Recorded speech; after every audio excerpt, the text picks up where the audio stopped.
to PEMA TV. Welcome to Friday, April 18th, 2014, 2 days before Easter. Happy Good Friday to all of our Judeo-Christian followers, viewers, friends.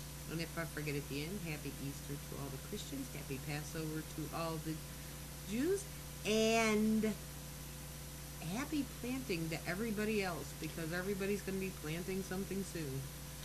And I hope so. I think it's the blessed ravioli for the pastafarians and the flying spaghetti monsters. It could be. I think so. I'm not quite sure. I might have just made that up. But as you saw earlier as we started the broadcast, PEN is powered by Metaluna Boutique and Stones, and you can always find your stone needs there. Yes. That is raw smoky quartz. That is. And in 6 weeks, you can also get a kitten. Yes, please in 6 weeks. I have 4 little girls.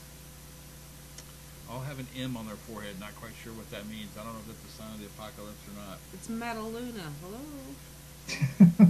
I tried to convince Kim to name them red, blue, green, and what else? Yellow? Yeah. Yellow. Yeah, because all have M&Ms. But anyway.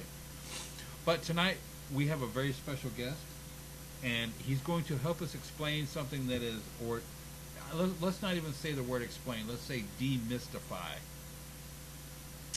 some questions that we've had about astrology. Tonight we're joined by Issac Bradfield, who is also a co-host on Interstate Highways, which was actually on last night, so it's like we haven't talked in years, Issac. Right. It seems just like yesterday. Just almost. So how have you been, sir? Good. It was a good Friday. They let us out early, so that was always fun. Yeah. What started you, just to give our viewers a little bit of background, what started you down the astrological path, so to speak? Sure. Yeah, even when I was very, very young, I was always extremely sensitive to everything that was going on around me. And even though my parents were not practitioners of any mystical type art or anything like that, they did use pendulums, and they were very conscious of nature. And as I was growing up, I could feel things that were going on. I was picking up on people's thoughts and ideas and working with that. And then as I got a little bit older, I started studying both astrology and tarot at the same time, and basically taught myself from when I was in high school. And it's been that way ever since. I've always been interested in all the different kinds of divinational arts, especially dealing with astrology. And I know you and Jordan were talking last night how people can use their chart to help guide them and help increase their gifts when they are present. Do you think this was something you were predispositioned to do, or are you just really lucky to be born where you were and you kind of fell into place? I think you can look at a chart, and some people are predisposed to being psychic to some degree. Whether they really take it up or not and really become part of that ends up being a real individual thing. To me, it was just fascinating, and it still is. Everybody's chart is so individual, and it is packed with so much information, and it's just fascinating to take a look at them and see how they work. And everybody has the chance to work with them in different ways. You can try to fight the force, but usually it tries to push you on back to where you're supposed to be. Right, and just so people can get some kind of grounding and foundation with this, astrology dates back, what, 3,500, 4,000 years? At least. Man has been looking at the stars since he could look up and see them. And he's always been trying to figure out what was going on in terms of nature that he could work with to benefit his own survival. So when the Pleiades were going through, you knew that was a good time to plant. And as man left his role as a hunter-gatherer and became agriculturally oriented, that became extremely important, that you planted at the right time and you harvested at the right time. So there was a natural both affinity for looking at the stars and a natural reaction to it. You either survived or you didn't by being successful with your farming.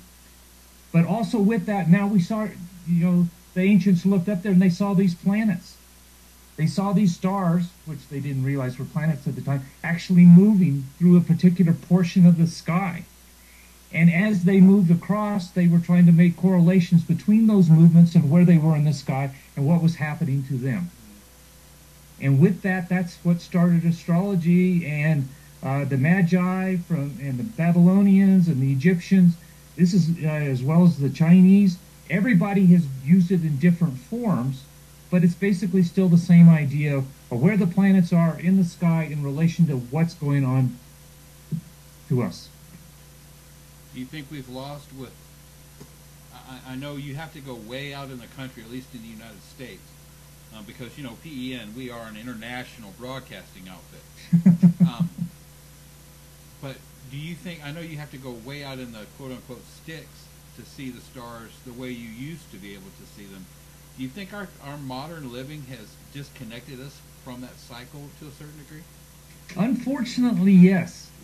And that's why, when people actually do get a chance to get out into the country and see the stars, they're just awed by them. And people that go camping up in wilderness areas or getting away from the cities and they actually get a chance to see them, it's a revolutionary idea and event to look up there and see what's going on. It's fascinating. And people in the cities lose touch with nature by living in the city, and that's why it's so important, if you are there, that you deal with nature the best you can in terms of a garden, going to the park, planting something, going to a lake or river or whatever, and being part of that so you reconnect to Earth. I agree. I totally agree. Yeah. And what I always tell my clients as well, Eric, it always makes them feel better. Yeah, you get an immediate response. You just feel calmer, and it releases a lot of that anxiety that the electrical, technological age that we live in, especially in the cities, gives us, and it releases that, and you can start to feel more alive and a little bit more connected to everything. Yeah, I would concur with that. Yeah. So that's what's going on with that. I think it's it definitely gives us an insight that we normally don't see just in our normal everyday life. And I think it's very, very beneficial for people to be aware of their charts and what's going on with them. And people also need to understand that, like we said, astrology has been around for, let's say, 4,000 years, just to round it off nice and even. Documented for 4,000 years. But like tarot's only been around for 250, 300? Correct. And of course I'm sure the same time that we looked up, we looked down too. So when you start talking about reading tea leaves and runes and various bones and those types of divination have also been around for quite a long time also. Right. But the reason I bring up the timeline with tarot is a lot of people, I don't think people quite understand exactly how much longer astrology and numerology have been around. It's infinite distance apart, really. It's a good point that you bring up. Tarot is relatively recent, and there's a lot of attributions of astrology and other forms to tarot, but it's a recent formulation of using symbology. Compared to astrology, it's just happened. Right. It's almost like MTV2. you know what I mean? It came along. It does have some benefit. More commercials. But almost that's actually a perfect way to describe it. Is it is more commercial. Yeah. It is a watered down version of don't tarot people don't come attacking me with the Frankenstein mob, but it is a watered down version of an astrological chart to a certain degree. I would agree with that, because you are actually giving pictures. You're giving some symbolic form to those astrological powers, yep, or energies, or whatever's going on there. So it's a little bit easier to read for most people. And it's not as time consuming. That's probably the other reason it was invented, is it's not nearly as time consuming, because like specifically tonight, we're going to be talking about my lovely wife Kim's chart, and that chart took you quite a while to come up with, and maybe not so long to generate, but it takes a while to interpret, I'm sure. It takes a little bit more time, definitely. And luckily, computers came around and really solved a lot of astrologers' time constraints. I remember back in the old days actually having to sit down and actually calculate everything out, which is kind of funny now thinking about it. But now I can put that in and I can have a chart real quick. But like we'll look at here shortly at a chart, it's nothing but symbols. And if you don't know how to read those symbols, nothing happens. And to really read a chart, you have to sit down and study it for a while to get a true understanding of it. And Eric, something that goes on with a lot of charts, you can go online now and you can order a computer-generated chart as well as an interpretation for not that much money. But what you don't get with that is the correlation of the planets working together or working against each other in tandem or in groups of threes or whatever. Astrology programs can't do that at this point in time. They don't have enough intelligence behind them. So you lose a lot of what the chart can actually give somebody by going that route. So if you go to a professional astrologer, they can give you a whole lot more of what's really happening there in the total picture of the individual, not just portions of it. Right. Well, and a computer-generated model can't dumb it down either. Well, that's true. A computer-generated model would only regurgitate however it was programmed to, whatever information was put into it and how it was. There's no intuitiveness to it. There's no learning. There would be no learning from it. It would just be I think that's why. I don't even know if there are apps for. I'm sure there's an app for the iPhone that will give you a tarot reading. I'm sure there is. Sure, there is. And I'm sure all it does is regurgitate what's in the little white book at the front of the the Rider-Waite deck. I'm sure that's all it does is regurgitate that information. But if you don't understand the information reading it, you're not going to understand it. Right. So having a real person behind it to dumb it down for you sometimes helps. Well, that's why we invited Issac on tonight, so everybody will learn. All of our millions of listeners will now walk away with much more information than they had. Well, it's much like David Roundtree. He can Sure. sit there and talk about whatever, but when it comes to me, he knows to dumb it down because I'm a tech guy. And I'm the first one to say I'm a tech guy. Well, Because that's how I am. And I'm not arguing with you at all. But let's just kind of dive into this. Issac, where did you want to start with this? well, let's take a quick glance at Kim's chart just so everybody gets an idea. What does the astrology chart look like? It's up there. Can you put It Can you looks put like that a up real quick? carnival ride. It's up there. Okay, excellent. Over on the right-hand side, we have a big circle. And what we have there is basically a map of the universe and the planets when Kim was born. Where is Kim on this map? She is in the very, very center of that circle. And the planets are around her. And, it's space. So we have planets beneath us, above us, to the side, left and right. And over on the left-hand side, we have a grid which has the planetary symbols listed there. And so if we look at the very top, we see, the moon symbol, and right next to it going down, we see the sun, then Mercury, Venus, Mars, Jupiter, Saturn, Uranus, Neptune, Pluto, Chiron, North Node, Ascendant, and Midheaven. Those are the typical ones that are working with. And those little symbols that are in between those, that's a grid of saying how this planet relates to this other planet in terms of its angular difference. Angular difference, what are we talking about there? We're looking at the planet in the sky in relation to where we're at and their angular coordinates. Right. And each one of those coordinates, if they're within a particular range, they have a particular meaning and a particular symbol. So So it looks a bit like it's a lot of Greek there, but what it is a shorthand form of giving a lot of information about what's going on in that chart to the right that you can look at and very quickly pick out things that are going on. Trait or trends.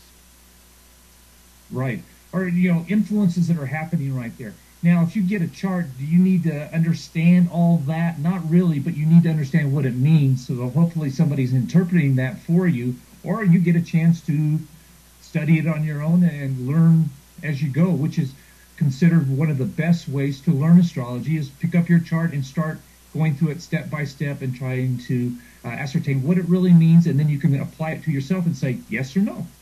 Gotcha. I'm with you. Okay. I'm here.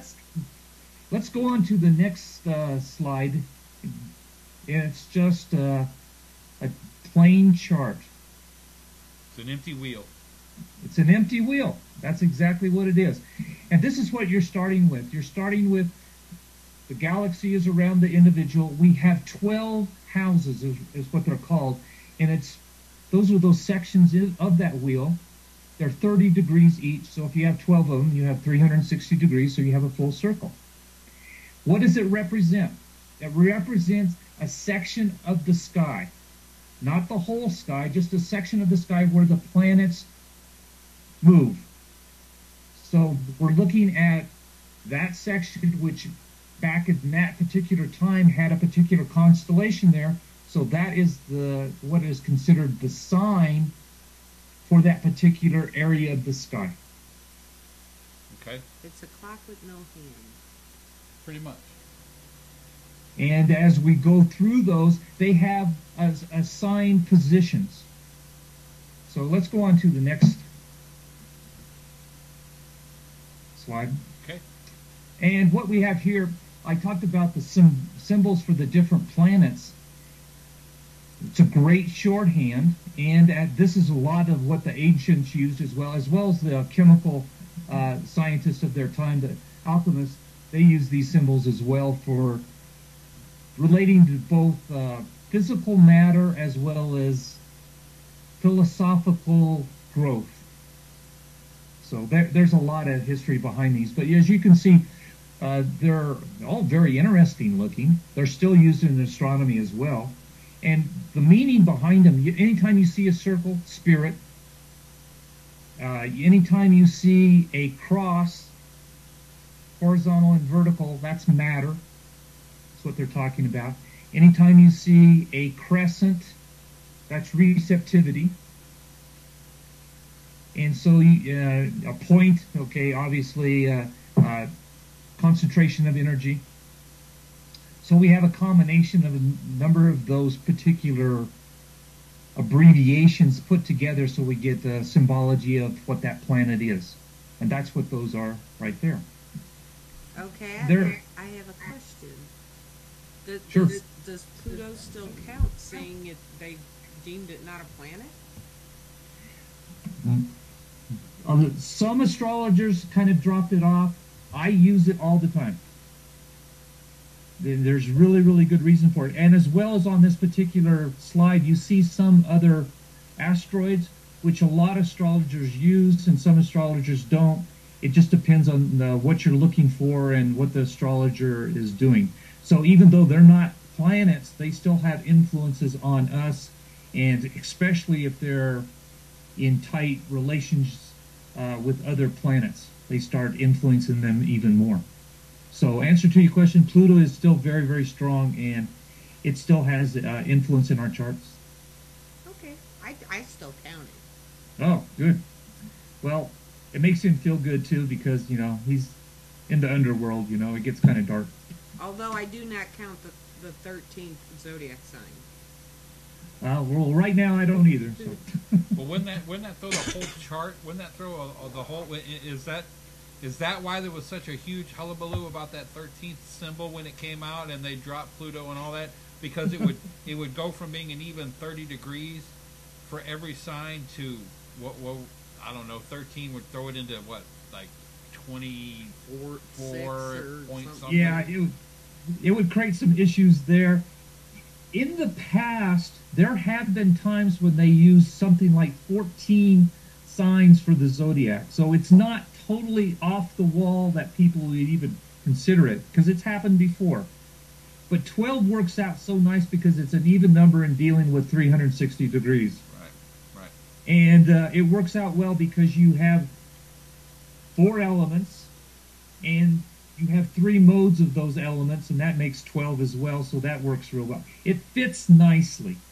Right. Well, that and when they threw in that 13th one, I'm sorry, when you're nearing 50 years old and you've been this sign your entire life, all of a sudden they're throwing you somewhere else. Yeah. Yeah. I got a good story for you when that happened. I have a Leo client, and she called me up that same day, Kim, and she goes, I'm a Leo, and they've changed it. They're taking away my roar. And I said, you know, don't worry, it's okay, you're still a Leo. It could have been worse, Isaac. It could have been a Cancer, and they could have told you they stole their crabs. It can always get worse. Thank you for putting that in perspective. Yeah. Yes. And I guess, you know, going back, I'm gonna put up the deal of the empty wheel, because the next thing you do when you have this wheel, and like you said, it divides it. You were talking about it divides into the 4 elements. That's why there's a water sign, earth sign, fire sign, and air signs. You know, that it all fits very nicely into that. But how do you fill that? How do we fill that? That's based off when you're born. So it's just besides your birth date and where, we need to know when, and that when determines where those planets are placed on your chart. Are they this way or are they this way? Because on the eastern horizon, which is on the left-hand side middle of your chart, that's the eastern horizon of when you were born, and that's that particular section of the sky, and potentially you might have a planet there as well, and that's your ascendant. And that's what sets your whole chart as being yours. Okay. Well, I'm going to go ahead and put up that next slide that Okay. actually has the signs on there, the zodiac signs on there. It also has the planets and the symbols on there too. Yeah, that one shows for each one of those signs, there's a particular planet that's associated with that area, that sign, and it has power there. It rules it, is what it's called. So I have a ruler for Aries, and that's Mars. And this is for everybody. That's how it works. And Venus is in Taurus, and Gemini has Mercury and such. And if those planets actually happen to end up in those placements in your chart, they have greater power and influence. And in this case, Kim's has a couple of those, which is very, very interesting. Now, on the contrary, if you have the planet in its opposite sign, so if you look at Aries, we see Mars there. It looks like a circle with the spear point at the top. If it happens to be in the opposite in Libra, that's not as good. It's not as powerful there, and we change the meaning a little bit because of that, because it's not in its best form there. That's like a horse. Some horses can run in the mud and some can't. It's still the same horse, but it's not in the right environment. Right. You'll have more trouble dealing with those situations. Right. It's just not as clear cut. It's not as smooth. It just doesn't work as well. Because in this particular example, Mars in Aries can be very, very forceful and aggressive and impulsive. In Libra, it's no longer just the one individual. It's dealing with couples and business orientation and things like that. That's not a good place for Mars. It's too rambunctious. So it ends up usually causing issues in terms of dealing with other people. Would you say Mars has a very childlike energy? The first house, the house of Aries, is often called the child, because it's all them. It's me, me, me. What am I doing? What do I feel? and they're so preoccupied with themselves they can forget everybody else. With Kim's chart, on her chart, does she show to have that in her first house? In her first house, no, she has the North Node, but she has Saturn in Aries, which gives her a little bit of awareness of self being very, very strong. So,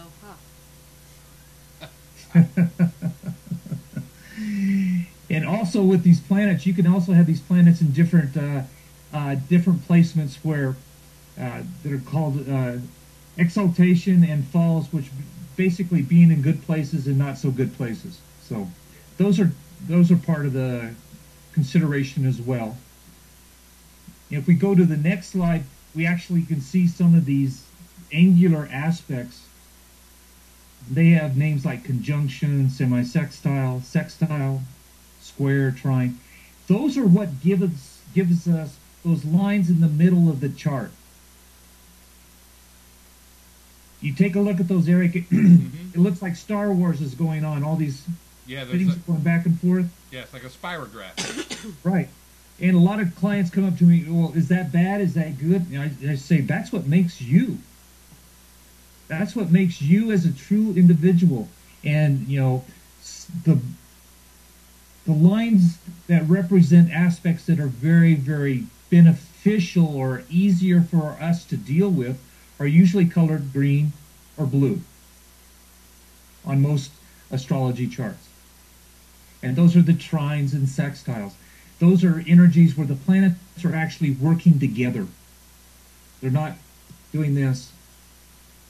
They're holding hands or whatever, but they're working together. The ones that are in red are usually indications of oppositions, squares, and those are where the planets are not working together. They're actually doing tug of war, or they're coming at each other at like a T-bone. there's a lot of red on there. Yeah, there is a lot of red on yours. And those show up in red, and then conjunctions is where they line up directly one on top of the other, so they combine influence and they become like supercharged, like putting a magnifying glass on both of them, and they just kind of influence each other a lot more. So the clients come up to me and they go, oh, I have all these red lines on my chart. Oh, what am I going to do? I say, no, that's actually not a bad thing at all in the long run, because without those kind of challenges that show up in your chart that you're going throughout your life, if you don't have those, you get a little bit of a milquetoast type person. They don't have much behind them. They don't have any challenges to push against, like rowing a canoe. Without that push, you can't get anywhere. That gives you the friction, the challenges, the hurdles that you have to go through to become something bigger and better than you are. So, and I'm not trying to oversimplify this, I'm trying to kind of wrap my head around this. The planets, i.e. the houses, are almost personality traits and tendencies? They're influences of that sort, yes. And the thing is, we have a lot of them there, and you're going to have to go, well, in this conglomeration, who's more powerful than the other one, and who's kind of driving the ship here? Gotcha. And sometimes it'll flip back and forth depending on what kind of thing is being looked at. Is it emotional or is it logical? Mm-hmm. But it's kind of like this big stew, and everybody's in there, and everybody has a little bit different flavor. Now, which one's going to dominate? And at different times, as you move through your chart, at different times, different influences will rule that house and your actions to a certain degree. As we go through our lives, we still have the planets up above, and they're rolling across the sky, and they're going over your natal chart, is what it's called. And they're basically, those transits are creating energies and influences that you're getting as well. Definitely, yes, Eric. So your different times of your life, both that and progressed as the planets go through the different cycle around the sun, they're going to create opportunities and challenges for you to go through. So like every 7 years, you're going to have to deal with your Saturn squaring you, or opposition, or actually a Saturn return, and you're having to go through a major hurdle of maturation of growth cycles. And please correct me if I'm wrong with this. You can't tell when you're going to die by looking at your chart, can you? Not really. That's I can tell you things that you probably should watch out for health-wise. But, you know, actually when you're going to die, you know, some astrologers kind of dabble in that. I don't think it's worth looking into. The reason I ask is if somebody was coming to this with fresh eyes and they had never been exposed to it before, when you start talking about your chart starts at a particular time on your birth and that's when it starts, saying that there's a specific starting point almost always would mean that there's a specific ending point. And I just wanted to bring up the fact that that's not quite how it works. No, it doesn't work that way. Right. No. Right. Well, now, people get confused with that sometimes, and I just wanted to clear that up. Well, good. Because, yeah, definitely it's not that at all. Now, there could be that transits that are saying, you better watch out, you know, watch your health, or watch out for accidents, or don't go too fast on the freeway. But right. No, and no texting and driving. That's all. That's right out. And I'm sure they thought of that 4,000 years ago, right? Not quite. You know, maybe your chariot. I don't know. You know, you never can tell. Okay. What kind of morbid person would want to know when they're going to die anyway? Well, I'm just, like I said, just some people are coming in new to this, and if they see a starting point, they're going to want to know an ending point. No, I don't want to know. And this is more like a road map, right? It's more like a map, yeah. Does it Where do you want to take it? Because you could have similar type influences to different people, and they totally approach it differently. You still have free will, but this is going to definitely have an influence on you. Right. Dang that free will again. Yeah, there it goes again. Mm-hmm. Okay. Where If we look at that next slide, it gives us those symbols for those signs, just so you have a reference there. It's up there. It's up there. You got Aries, the ram, Taurus, the bull. And as you can see there, you know, the glyphs or the symbols there have a little bit to do with the, you know, what the particular animal or human or whatever is up there.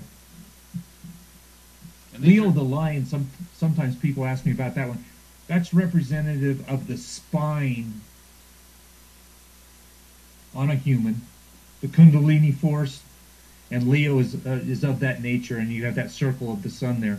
Virgo, the Virgin, that symbol, some people say it's the cloak of the Virgin in the field, you know, swirling the cloak.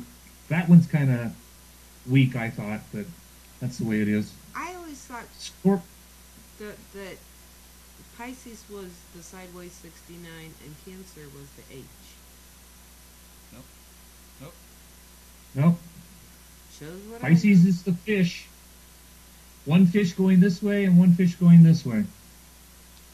And with the cord between them. And these are the Greek versions of these? More Greek than anything, yes. Okay. And when the Romans took over the Greeks, you know, they basically, you know, thought it was a, you know, good deal, and they absorbed a lot of these ideas and then changed some of the gods and goddesses to their own names. A lot of the attributations of those gods and goddesses are still the same, even though it might have a different name. Right. So you have Poseidon and you have Neptune, and you have Aries and you have Mars, and so on. Right. Let's go on to the next one. This is the one that's really, really important, I think, and we wanted to talk about, and it's about the houses. Okay. It's up there. Excellent. Now, like I was talking to you about this, Eric, this gives us an idea what's going on to that individual based on the time that they were born, what ends up being on that first house cusp or that first house line between the 1st and the 12th. That's called the ascendant. That's important, because that's the energy of where the sun, at that point in time, the horizon on the east for that person. So that's what they're going to be expressing throughout their life. On the opposite, on the west, between the 6th and the 7th house, that edge there, that's the descendant. That's where they need to go. That's where they need to travel to.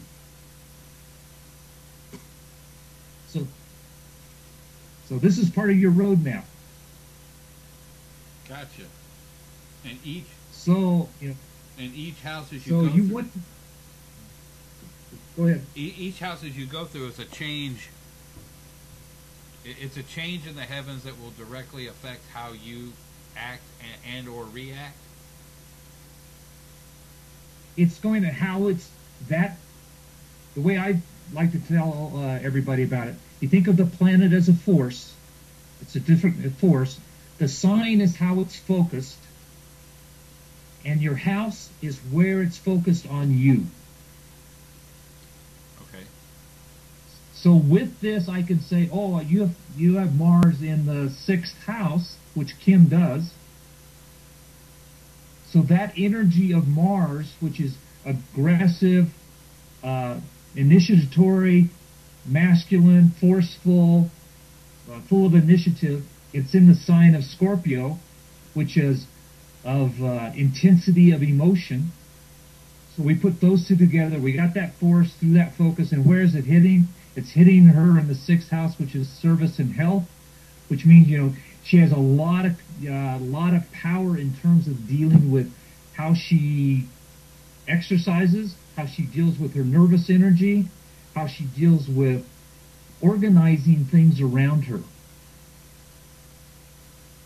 So it becomes very, very personal as to how that power is hitting you. Yeah. And with that, with Mars there, you have to be careful that, you're getting enough exercise and you're not internalizing a lot of anger. Okay.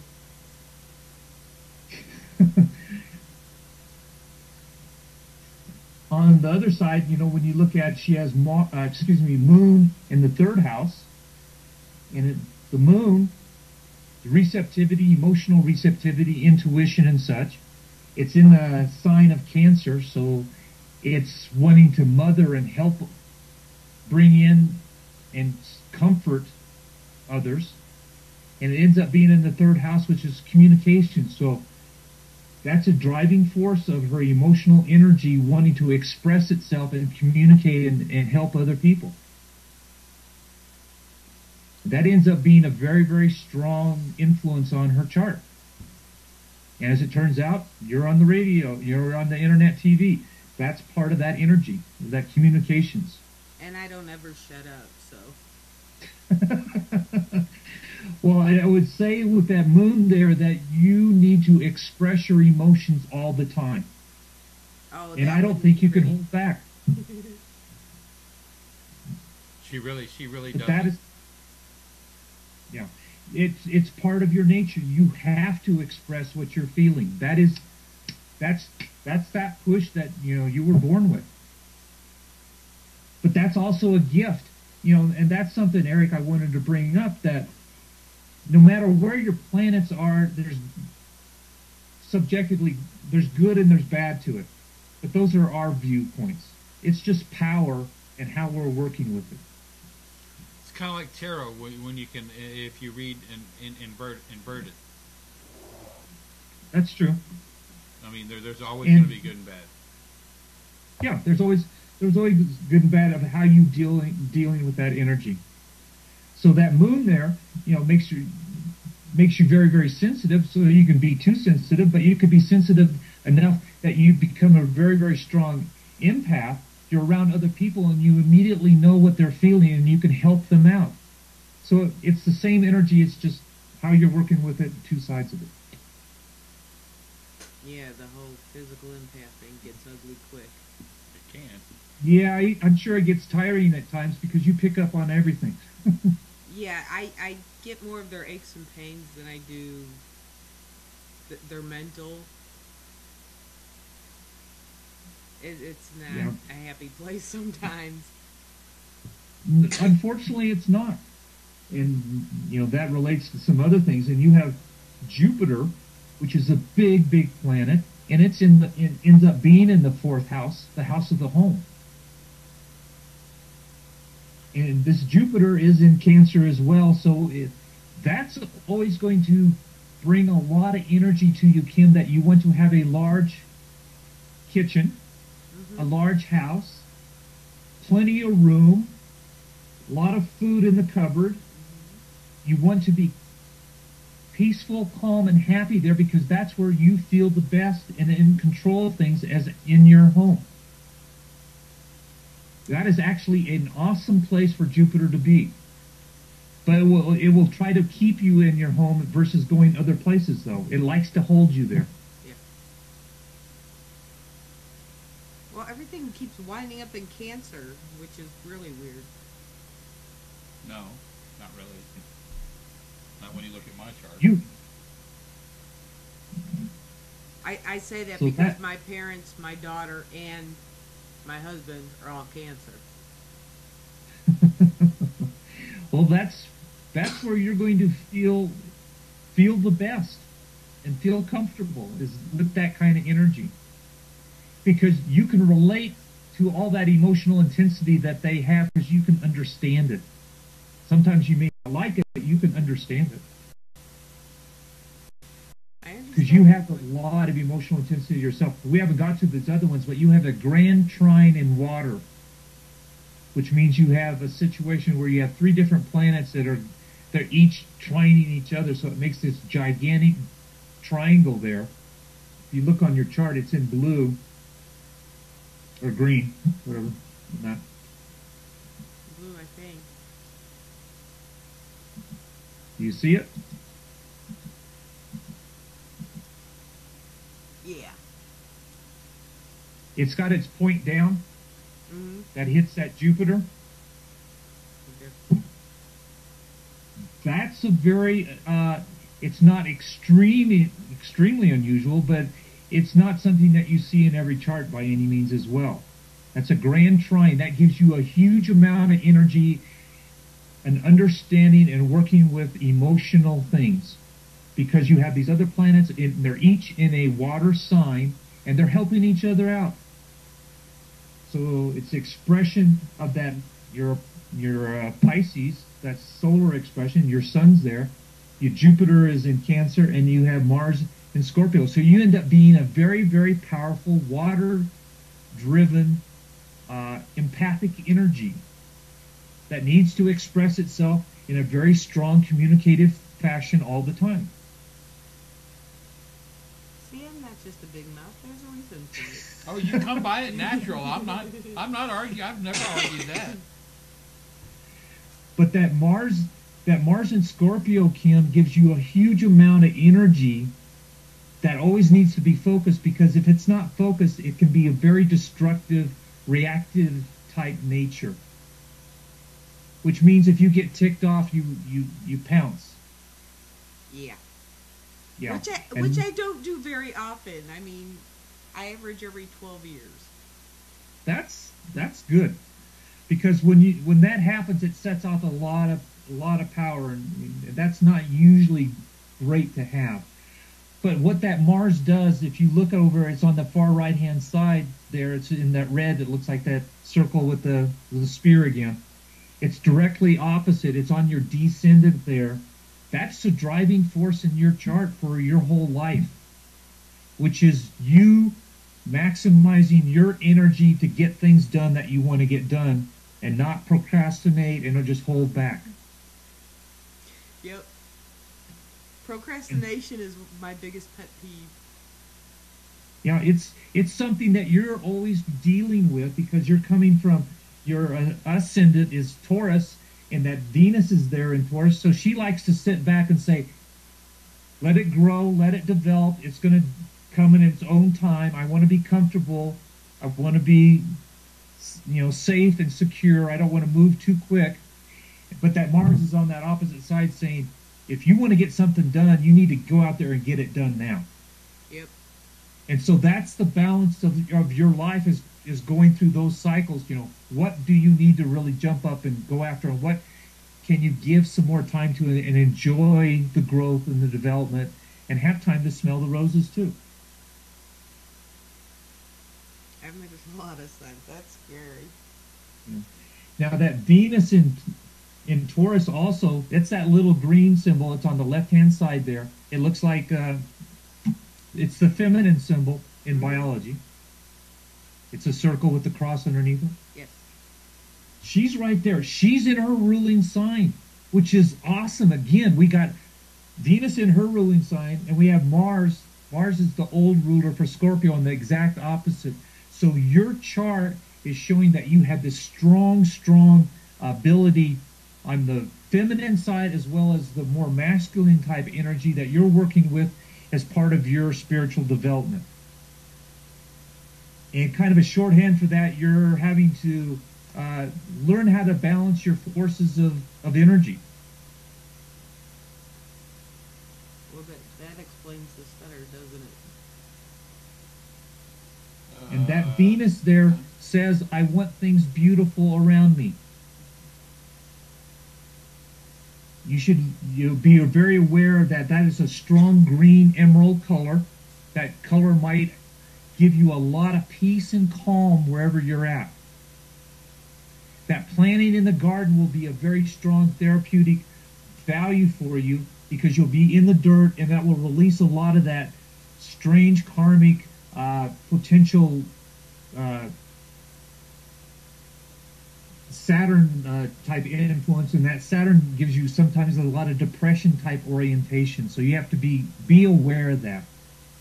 I like to spend a lot of time playing in the dirt. Good. That is the best thing you can do with that, because that will, especially if they're flowers and they bring forth and you can enjoy them and you just go, oh, I love nature. That's what you want. That's what that is. Yeah. I've always been planting flowers. And with that Mars on the other side, that is being part of life and having the vigor and the power and the sexual energy to enjoy life. You have to enjoy life, otherwise there's Why? no life. Right. Yeah, exactly. So that's a major part of what's going on there, and that's driving force. Now we have that sun up there with Saturn, and the sun looks like a circle with a dot in it, and Saturn looks like an H. It's in the 12th house. So your sun is in Pisces, and Saturn has just moved over. It's in Aries. Now something interesting here, Kim, with that Saturn in Aries like that close to your sun, it's usually indicative of having a father or father figure when you were growing up that was very, very overpowering your energy in terms of discipline or just in ego force. Actually, it was my mom. Okay. Was your father around? Until I was 15. Yeah. A lot of times I've seen that in charts too, and the father's not around, that mother takes over that Saturn type position. Usually the mother shows up as the moon. But she was a very dominating force then. Yeah. I mean, that's cracked the whip is what Saturn in Aries is. Yeah, that's putting it mildly with her. Okay. So, yeah, it's a very, very strong. Now, the thing to keep in mind, Kim, that's in your chart, so that's always part of what you're working with in the background. And it's not that you can run away from it. You just acknowledge it and say, I need to be aware of that I don't have to take that on. I just need to be aware that I need to always focus what I'm doing and not feel like I'm being pushed or aggressively disciplined to go to a particular direction or a particular form of action. Actually, most of what I've done since the age of 17 is whatever I think she would want or expect I've done completely the opposite. Okay. And with your chart, with that moon and that Jupiter down there, that means that your gut feeling, what you feel inside, is going to be the strongest indicative power within you to determine if it's something you should do or not. Mm-hmm. If you follow that, you're going to be right 99 times out of 100. Because that is probably as on as anybody can have. See, I told you I was always right. Mm-hmm. So it's a very, very strong intuitive force that you have, Kim. So I would definitely work with it. And in your generation, we have something interesting there. In the 5th house, we have Pluto and Uranus there. And they're conjunct. They're basically side by side. And they're very slow planets. They're out there a great distance. So the sign that they end up being in is not as important as what house they're in. In this case, it's the 5th house. The 5th house is an expression of what you want to show other people. It's the house of where Leo is. So those two there, you are an expressive energy of change and transformation. Another word for that is sometimes you're a rebel. Oh yeah. And you look at things and you say, no, this should not happen this way. We need to change it. Listen up and wake up and let's do it this different way. That's what that energy does. Yeah. I've been told that's called hard-headed. Yeah, and it's directly across your chart. Take a look there. See, we got junk and we cross. It's sitting across there, so it really kicks off a lot of the things on Chiron, which is the healing wisdom aspect of that particular asteroid, which says to me that you are a healer, but you are a very different kind of healer. You can, as empathic as you are, you can be around people and your electrical energy can rejuvenate a lot of people's psyches and actually get them to feeling better and shifting their viewpoint of dealing with other people. I can see that. And it's by your being around you and your force of persuasion in terms of the social context. So being around groups of people, you can really help energize them and help motivate them to change. And is it just change for change's sake? No, it's change because you think it needs to be done. It's a growth-oriented type thing. And you can actually see what's going on in terms of their health and where they need to be moving towards, and you can work with that. Yeah, my big thing is I don't like depressed people. I have to make them smile. Yeah. Well, I'm glad you do that. That's, as you know, that's extremely important. One planet we haven't talked about is Mercury. And Mercury is the one that's the circle, but he has the crescent on top, and then he has the cross of manifestation beneath him. And Mercury is all about communication. And in your chart, Mercury is sitting there. It's in the 11th house, and it's in Pisces. So your communicative power is through Pisces, which is it's imagination, it's ideas, it's being able to see what's beyond the reality before us. It's being able to see beyond in terms of the past into the karmic type energy. It's being able to see into people's nightmares, dreams, hopes, fears, and wishes.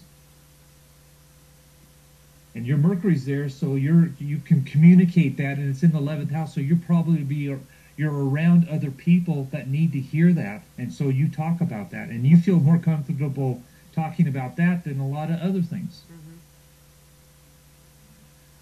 So searching into the mysteries and then bringing that information back and helping share that is part of what you're supposed to do. But that Mercury, a lot of times in Pisces, is kind of shy and it's a little bit hesitant to jump out there. But when you feel comfortable, it jumps right out and starts talking about it. When I feel comfortable, then my mouth doesn't shut up. Okay. I'm Now, the first one to say I'm a big mouth. I know this. That's okay. Just so you know, Isaac, you've nailed it so far. Okay. Up there also in the 7th house, which is over on the right-hand side, just above the middle there, it's Neptune, and it looks like a trident. It's in Scorpio. It's in the 7th house. And something that comes up with this one is, Kim, you are such a strong romantic, and anybody that you deal with on a strong personal level, they have to be part of what you feel is right and important to your life in terms of their faith, in terms of their orientation towards dealing with things. Empathically, they need to feel comfortable. You just don't hang around anybody. It's really, really important that any relationship you have means something on a very high spiritual level. Pretty much. And if it winds down, then they're gone. Yeah. But, Eric, she's a very, very big romantic. You need to be aware of that and use it. Well, I tried. I'm still breathing, so I must be doing something right. Good sign. Good sign. Over on the far left, right underneath that Venus sign, right in the middle, we have this, it's called the North Node, and it's a symbol that looks like upside down U with two little circles at the end there. That's not actually a planet. That's actually a place in the sky where the moon crosses the ecliptic there. And it ends up being on your ascendant, Kim. And this is very unusual. You just don't usually see this. And what that does, it says when you were born, basically that was giving you a blessing that you were going to be able to express what you're supposed to express on this life. That you were going to be driven to do this, and you're going to be pushed towards it, and there was nothing that you were going to do to get out from underneath it. So it's basically saying you were giving a directive as soon as you were born of what you needed to do. My question to you is, do you feel that?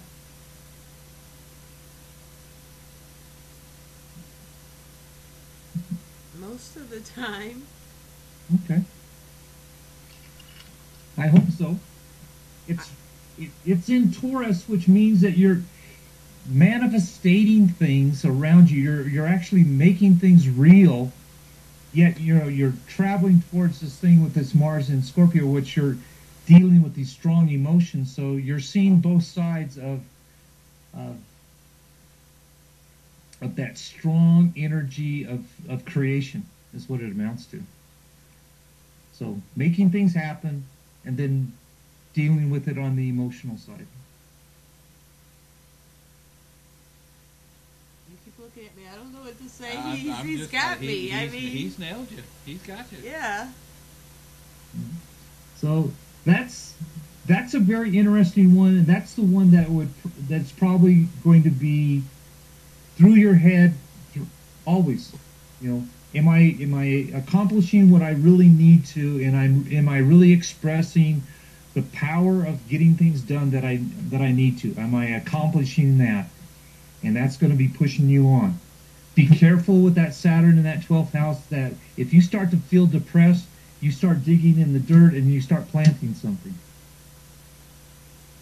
I can do that. Yeah. And that Saturn next to your sun also means you need to take care that you don't overwork yourself. That's the ability to do a lot of work, but it's it's usually the ability, and you do too much of it is what happens. Yes, but idle hands are the devil's workshop. Okay. Stop grinning at me. So that kind of in a brief type nutshell gives us an idea of what sort of patterns, what sort of powers are being pushed onto your soul, and then you have to work with them.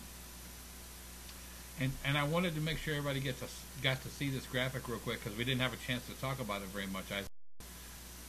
This also relates to tarot cards too, or at least the majors, correct? That is correct. A lot of people don't realize that, but when, a lot of the later mystical traditions, magical Western traditions like the Golden Dawn and such, they attributed particular tarot cards to particular signs and planets. And so you can use that to help teach yourself astrology if you know tarot, or you should just be aware of it, that those are out there. They end up being a great meditative device as well. What is the one in the fourth house for Cancer? What is that? That is the Chariot. Ah. And he drives the chariot not with reins, but with his mind. And on his shoulders are crescent moons, which is the receptivity of all that lunar energy. And through his emotions, he drives the chariot, which are the two sphinxes in opposite colors, to where he needs to go. Talks about yin and yang, the duality of man, blah, blah, blah. Right. Gotcha. Yeah. So it becomes a very, very interesting exercise to work with as well. I just wanted to bring that to everybody's attention. Yeah, that's and like I said, people need to understand the big, huge time difference, because I think that confuses people sometimes, because I think wrongly sometimes people assume, and everybody knows what happens when you assume something. They assume because there are so many tarot readers and not so many astrologers anymore. That's true. That somehow or another tarot is older, wiser, blah, blah, blah. That's not necessarily the case. It's actually the complete opposite. And if it weren't for astrology, you'd have no tarot. Tarot would have been a card game that died out in France in the mid 1600s. Right, and then the French kind of revitalized it, and it got caught up in the magical revolution and such, and so it kind of came back. But the reason there's more tarot readers, it's because there's pictures, Eric. Yeah, yeah. You can see the picture. Yeah, and there's no math or algebra or geography geometry involved. So yeah. No, and I get that, and I know tarot started as a working man's divination, blah blah blah. That's why Lenormand is so much simpler than tarot, which compared to astrology is simple. And I get it. I get it. Yeah. As long as you work with it. But, something to keep in mind, a lot of people may not realize, but you can use astrology in a divinatory fashion. Basically, the time of the question becomes the birth time, and you do the chart accordingly. And I've done those for all sorts of people, from, finding their car keys, to finding lost tickets, to finding out, who stole something from my house and where did it go, those sort of things. An astrology chart will also give you that information. Where was he when we had that ring missing for 3 years? Yeah, that was. I think that was a little more spiritual than. He had a ring disappear, and we were sure my sister took it. And I for years wrongly accused her of stealing it, and then I'll gladly come out and say that I was wrong. And after digging through everything in the house and going through my jewelry box a billion times, after our third move, it showed up on top of my jewelry box. On top of it? Yes. And now this is moving 3 times. This is 3 completely different moves. Wow. 2 different states. In 2 different states. So you're packing it up, moving, unpacking, and when you unpack everything. You don't just push it, or at least we do. And then She Yeah. come walking into that office that one day and said, "Look what I found." I'm like, "Aw." I Oh. was like, "Damn it! Now I got to apologize to your sister." Sometimes the universe does those kind of things, and it's so strange, but it's to get your attention. So, That's all right. I got 3 other sisters. She'll get over it. Yeah. okay, good, good. Well, Isaac, stick around because I got a question for you. But Okay. thank you so much for coming on tonight and enlightening Kim as to the meanings of her chart, because nobody's got her like this in a while. I'm Okay, well, it's my pleasure. And they need to get up with me, Isaac at oasisdawn.com. Glad to help you out. And watch him Thursday nights. And Thursday nights you can catch him with Thursday nights with Jordan. Jordan and I talk about all sorts of different things, and we have a great time with it. And it's love to have even more people show up. Well, see, now I understand even more of what you two were talking about, because I've learned quite a bit tonight. So, Excellent. everybody, be sure and tune in. Monday will be a repeat. Yes, because it's the Monday Yeah, for it's Easter. for Easter. Yeah, so Monday will be a repeat on Just Saying, but tune in every night of the week. We have live shows every night of the week, except Saturdays. And Saturday, if you're in the Longview, Tyler, Garden area, be sure and come out to Metaluna Boutique and Stones for our meetup. And if you're not real close and want to come out for the entire day, Gusher Days is this weekend That's too. true. And Highway 80 yard sales. So Wow. while you're out and about, come out to the finest little metaphysical shop in East Texas. The only metaphysical It's shop the in finest. East Hey, Texas. hey, I'm trying to help you here. So, if you go out investigating this weekend, everybody, be careful, be safe, and write down what you're doing. And we'll see you next Friday. Bye. Bye.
Welcome, everybody, to PEMA TV.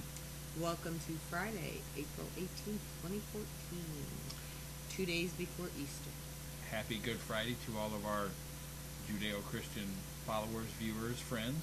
And if I forget at the end, happy Easter to all the Christians, happy Passover to all the Jews, and happy planting to everybody else, because everybody's going to be planting something soon. And I hope so. I think it's the blessed ravioli for the pastafarians and the flying spaghetti monster. It could be. I think so. I'm not quite sure. I might have just made that up. But as you saw earlier as we started the broadcast, PEN is powered by Metaluna Boutique and Stones, and you can always find your stone needs there. Yes, That is raw smoky quartz. that is. And in 6 weeks, you can also get a kitten. Yes, please in 6 weeks. I have 4 little girls. All have an M on their forehead. Not quite sure what that means. I don't know if that's a sign of the apocalypse or not. It's Metaluna. Hello. I tried to convince Kim to name them red, blue, green, and what else? Yellow? Yeah. Yellow. Yeah, because all had M&Ms. But anyway. But tonight, we have a very special guest. And he's going to help us explain something that is, or let's not even say the word explain. Let's their gifts when they are present. Do you think this was something you were predispositioned to do, or are you just really lucky to be born where you were and you kind of fell into place? I think you can look at a chart, and some people are predisposed to being psychic to some degree. Whether they really take it up or not and really become part of that, that ends up being a real individual thing. To me, it was just fascinating, and it still is. Everybody's chart is so individual and it is packed with so much information, and it's just fascinating to take a look at them and see how they work. And everybody has the chance to work with them in different ways. You can try to fight the force, but usually it tries to push you on back to where you're supposed to be. Right, and just so people can get some kind of grounding and foundation with this, astrology dates back, what, 3,500, 4,000 years? At least. Man has been looking at the stars since he could look up and see them. And he's always been trying to figure out what was going on in terms of nature that he could work with to benefit his own survival. So when the Pleiades were going through, you knew that was a good time to plant. And as man left his role as a hunter-gatherer and became agriculturally oriented, that became extremely important, that you planted at the right time and you harvested at the right time. So there was a demystify some questions that we've had about astrology. Tonight we're joined by Issac Bradfield, who is also a co-host on Interstate Highways, which was actually on last night, so it's like we haven't talked in years, Issac. Right. It seems just like yesterday. Just almost. So how have you been, sir? Good. It was a good Friday. They let us out early, so that was always fun. Yeah. What started you, just to give our viewers a little bit of background, what started you down the astrological path, so to speak? Sure. Yeah, even when I was very, very young, I was always extremely sensitive to everything that was going on around me.